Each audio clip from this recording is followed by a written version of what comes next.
بسم اللہ الرحمن الرحیم۔ پیارے ویورز، محترم سامعین و ناظرین، السلام علیکم ورحمۃ اللہ وبرکاتہ۔ امید ہے آپ اللہ تعالیٰ کی فضل و کرم سے خیریت سے ہوں گے۔ اللہ تعالیٰ آپ کو، آپ کے اہل خانہ کو ہمیشہ اپنے حفظ و امان میں رکھے، آمین۔ راہ ہدایت و نجات کے سلسلے کا ولاگ القرآن و حدیث پیش کرنے جا رہا ہوں۔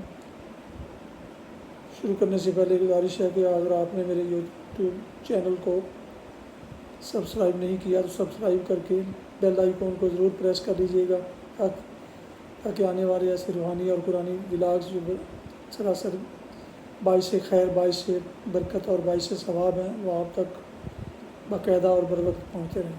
شروع کرتے ہیں القرآن و حدیث۔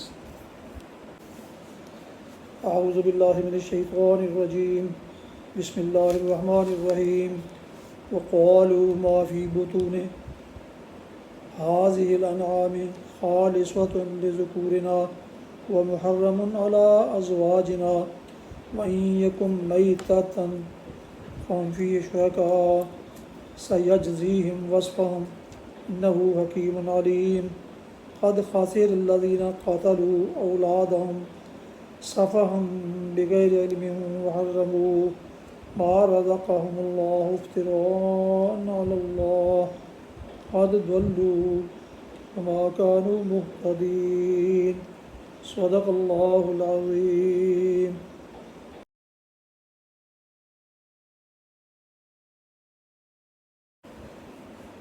ابھی آپ نے سورہ الانعام کی آیات مبارکہ 139 اور 140 کی تلاوت سماعت فرمائی۔ اب اس کا اردو ترجمہ پیش کرتا ہوں۔ وقالوا ما فی بطون هذه الانعام، اور کہتے ہیں کہ جو کچھ ان جانوروں کے پیٹ میں ہے یہ ہمارے مردوں کے لیے مخصوص ہے اور ہماری عورتوں پر حرام، لیکن اگر وہ مردہ ہو تو دونوں اس کے کھانے میں شریک ہو سکتے ہیں۔ یہ باتیں جو انہوں نے گھڑ لی ہیں ان کا بدلہ اللہ انہیں دے کر رہے گا، یقیناً وہ حکیم ہے اور سب باتوں کی اسے خبر ہے۔ یقیناً خسارے میں پڑ گئے وہ لوگ جنہوں نے اپنی اولاد کو جہالت و نادانی کی بنا پر قتل کیا اور اللہ کے دیے ہوئے رزق کو اللہ پر افتراء پردازی کر کے حرام ٹھہرا لیا۔ یقیناً وہ بھٹک گئے اور ہرگز وہ راہ راست پانے والوں میں سے نہ تھے۔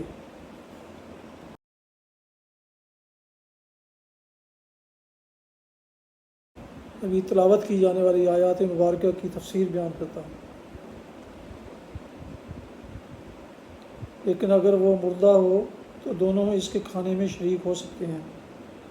اہل عرب کے ہاں نظروں اور منتوں کے جانوروں کے متعلق جو خود ساختہ شریعت بنی ہوئی تھی، اس کی ایک دفعہ یہ بھی تھی کہ ان جانوروں کے پیٹ سے جو بچہ پیدا ہو اس کا گوشت صرف مرد کھا سکتے ہیں، عورتوں کے لیے ان کا کھانا جائز نہیں۔ لیکن اگر وہ بچہ مردہ ہو یا مر جائے تو اس کا گوشت کھانے میں مرد و عورت سب شریک ہو سکتے ہیں۔ یقیناً وہ بھٹک گئے اور ہرگز وہ راہ راست پر آنے والوں میں سے نہ تھے۔ یعنی اگرچہ وہ لوگ جنہوں نے یہ رسم و رواج گھڑے تھے تمہارے باپ دادا تھے، تمہارے مذہبی بزرگ تھے، تمہارے پیشوا و سردار تھے، لیکن حقیقت بہرحال حقیقت ہے، ان کے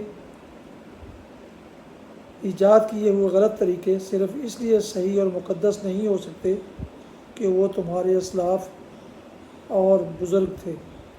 جن ظالموں نے قتل اولاد جیسے وحشیانہ فعل کو رسم بنایا ہو، جنہوں نے خدا کے دیے ہوئے رزق کو خواہ مخواہ خدا کے بندوں پر حرام کیا ہو، جنہوں نے دین میں اپنی طرف سے نئی نئی باتیں شامل کر کے خدا کی طرف منسوب کی ہوں، وہ آخر فلاح یاب اور راست رو کیسے ہو سکتے ہیں، چاہے وہ تمہارے اسلاف اور بزرگ ہی کیوں نہ ہوں۔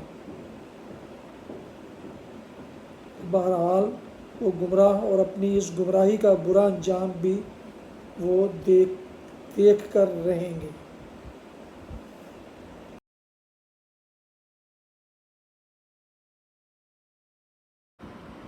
حدیث مبارکہ۔ حضرت ابو ہریرہ رضی اللہ عنہ سے روایت ہے، رسول اللہ صلی اللہ علیہ وسلم نے فرمایا، جو لوگ اللہ کے گھروں میں سے کسی گھر میں جمع ہو کر اللہ کی کتاب کی تلاوت کرتے ہیں اور آپس میں ایک دوسرے کے ساتھ اس کا تکرار کرتے یا درس دیتے ہیں تو ان پر اللہ کی طرف سے سکینت تسکین نازل ہوتی ہے، رحمت انہیں ڈھانپ لیتی ہے، فرشتے انہیں گھیر لیتے ہیں اور اللہ تعالیٰ اپنے پاس موجود فرشتوں میں ان کا ذکر فرماتا ہے۔